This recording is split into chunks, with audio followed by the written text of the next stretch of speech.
El Señor esté con ustedes. Lectura del Santo Evangelio según San Mateo.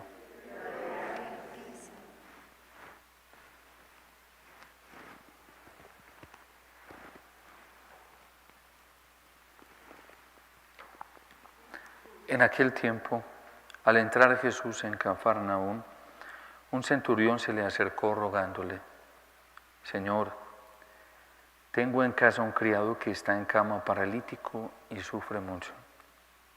Él le contestó: voy a curarlo. Pero el centurión le replicó: Señor, no soy digno de que entres bajo mi techo. Basta que lo digas de palabra y mi criado quedará sano. Porque yo también vivo bajo disciplina y tengo soldados a mis órdenes. Y le digo a uno, ve, y va; al otro, ven, y viene; a mi criado, haz esto, y lo hace. Al oírlo Jesús quedó admirado y dijo a los que lo seguían: en verdad les digo que en Israel no he encontrado en nadie tanta fe. Les digo que vendrán muchos de oriente y de occidente y se sentarán con Abraham, Isaac y Jacob en el reino de los cielos. En cambio, a los hijos del reino los echarán fuera a las tinieblas. Allí será el llanto y el rechinar de dientes. Y dijo Jesús al centurión: vete, que te suceda según has creído. Y en aquel momento se puso bueno el criado. Al llegar Jesús a la casa de Pedro, vio a su suegra en cama con fiebre. Le tocó su mano y se le pasó la fiebre. Se levantó y se puso a servirle. Al anochecer le llevaron muchos endemoniados. Él, con su palabra, expulsó los espíritus y curó a todos los enfermos, para que se cumpliera lo dicho por medio del profeta Isaías. Él tomó nuestras dolencias y cargó con nuestras enfermedades. Palabra del Señor.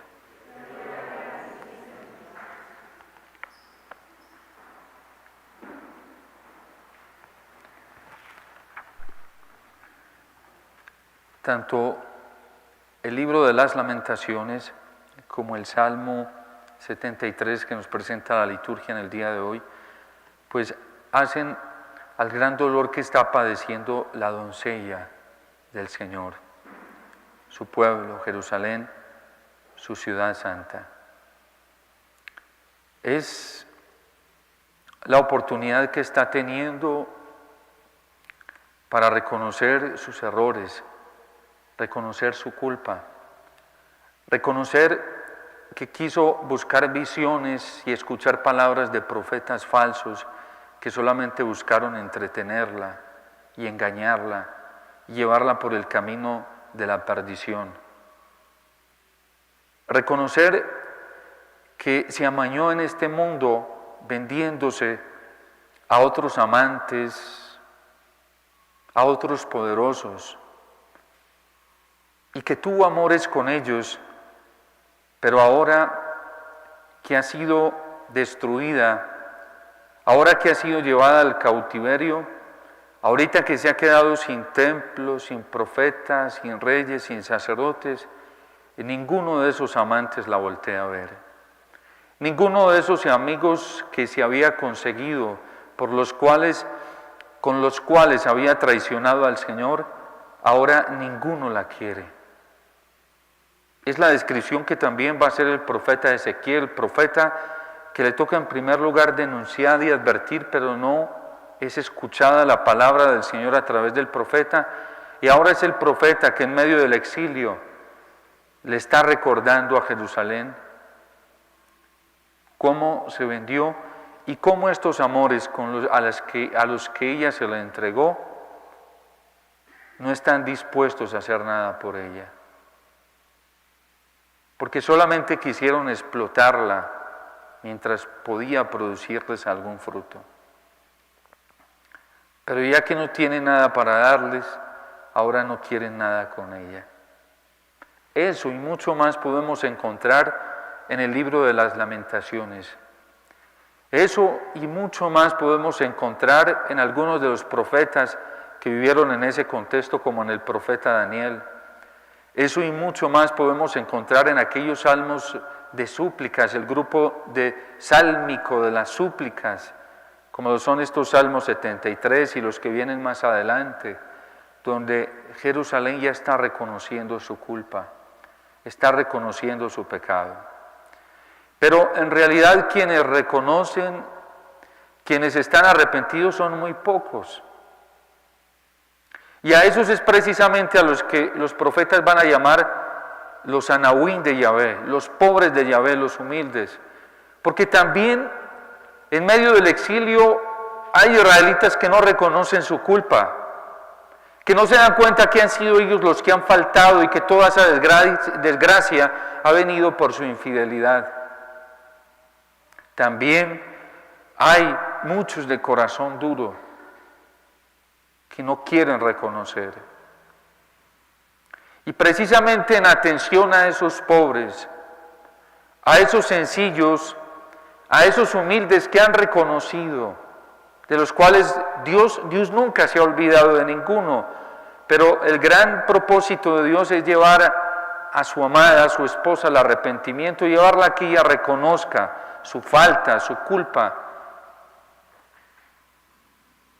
Y de los que hacen parte de la totalidad de esa esposa, solamente unos cuantos, un resto.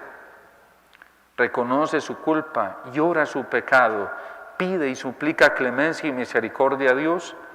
Y en atención a ellos es que dice Jesús en el Evangelio, cuando se presenta en la sinagoga en el capítulo 4 del Evangelio de San Lucas, que le entregaron el rollo del profeta Isaías, cuando dice: el Espíritu está sobre mí y me ha ungido para llevar la buena noticia a los pobres. Es por eso que cuando Jesús se manifiesta a Israel, son los pobres, son los humildes, son aquellos que hacen parte de ese pequeño resto los que se están beneficiando de su misericordia y de su amor. Porque una condición intrínseca para poder experimentar la misericordia y el amor compasivo de Dios es el reconocimiento del pecado, de nuestro propio pecado, de nuestra propia maldad, de nuestros propios errores. Hasta que el ser humano no reconozca su culpa, no reconozca su pecado y no se postre delante del Señor como lo que es, hasta que eso no pase, no va a ser efecto de la misericordia de Dios. No porque Dios no lo ame, no porque Dios no sienta amor por él, Dios siente amor por todos nosotros pecadores. Pero no todos los pecadores experimentan el efecto de la misericordia de Dios. Porque nos puede pasar lo que sucede con el fariseo en el templo, mientras el publicano, que hace parte de ese pequeño resto humilde, sencillo, se queda afuera dándose golpes de pecho, reconociendo que no es digno ni siquiera de entrar a la casa de Dios por los errores que ha cometido.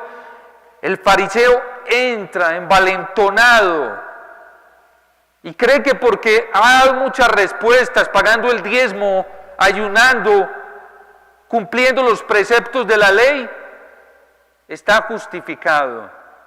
Y por eso San Pablo va a rebatir esto ampliamente en varias de sus cartas cuando dice: no somos justificados por la ley, por un cumplimiento de normas.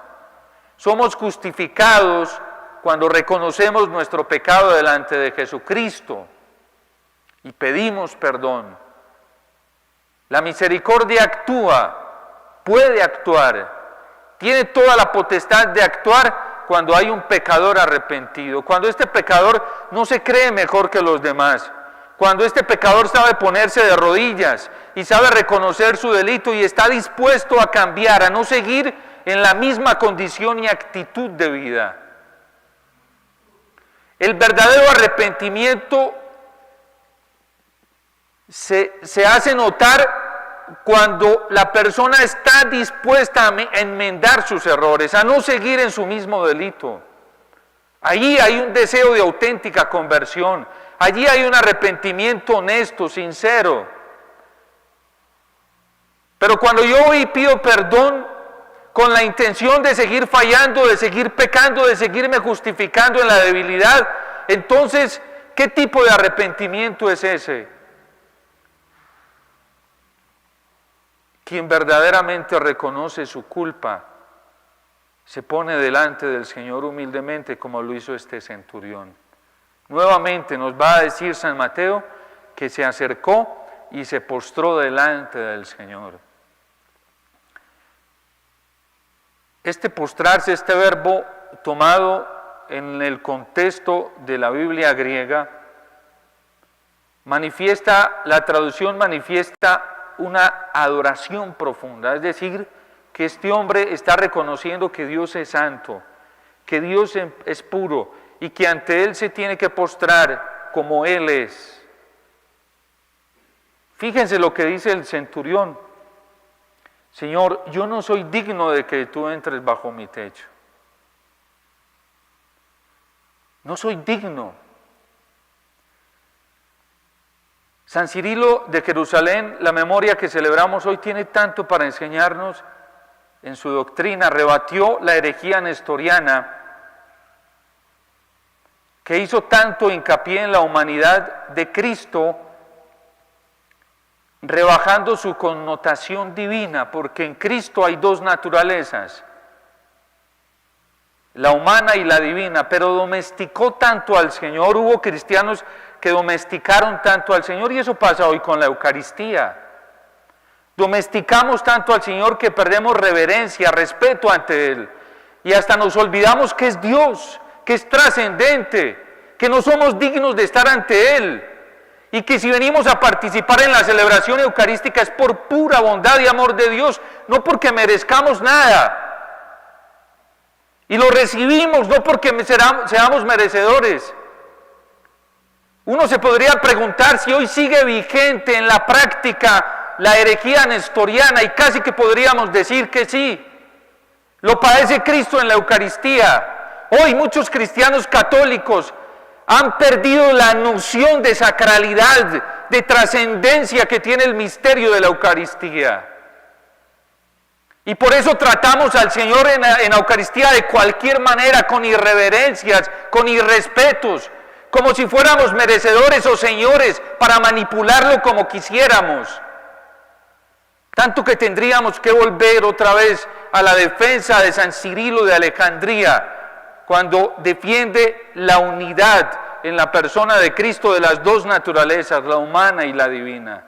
Cristo se hizo tan cercano a nosotros que nosotros a veces nos aprovechamos de eso y somos irreverentes con el Señor.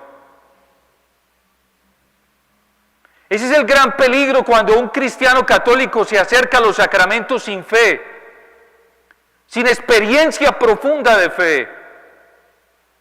Yo no soy digno de que entres bajo mi techo. Basta que lo digas de palabra y mi criado quedará sano. Porque yo también vivo bajo disciplina. Yo también estoy bajo el mando de alguien. Yo dependo de otra persona. Yo le debo obediencia a otra persona. Y tengo soldados a mis órdenes. Aún dependiendo de otros, le digo a uno ve y me obedece inmediatamente. Podría negarse ese soldado a obedecerme, porque yo también dependo de otro, y sin embargo me obedecen inmediatamente. Digo a otro, ven, y viene. Y a mi criado, haz esto, y lo hace. La actitud de este centurión es un reconocimiento profundo de lo que él es. Yo doy órdenes, y no merecería dar órdenes. A mí podrían revelárseme, y sin embargo no se me revelan. Si eso hacen conmigo, yo cómo no voy a creer en tu palabra. Yo cómo no voy a reconocer tu grandeza y tu poder. Si a mí me reconocen, yo cómo no te voy a reconocer a ti.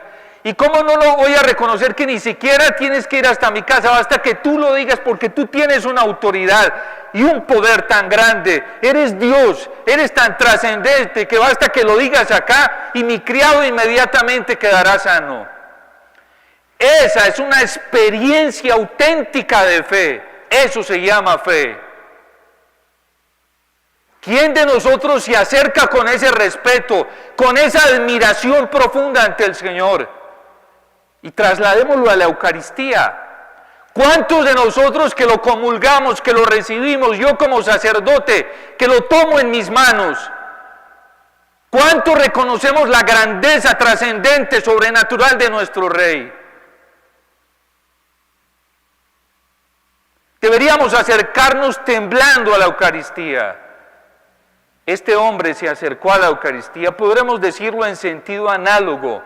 El centurión se acercó a la Eucaristía, Cristo mismo. ¿Con qué respeto? ¿Con qué dignidad? ¿Con qué veneración? ¿Con qué amor? ¿Con qué adoración? Yo no soy digno de que entres en mi casa. Yo no sé con cuánta conciencia decimos nosotros aquellas palabras en el Agnus Dei. Cuando el sacerdote levanta el cuerpo de Cristo y dice, aquí está el Cordero de Dios que quita el pecado del mundo. Felices, dichosos, bienaventurados, privilegiados, los invitados a esta cena. Y decimos todos al unísono las palabras del centurión. ¿Con cuánta conciencia las decimos? Señor, yo no soy digno de que entres en mi casa. Solo una palabra tuya bastará para sanarme. Un reconocimiento de esa magnitud solamente puede llegar a un corazón pequeño y humilde.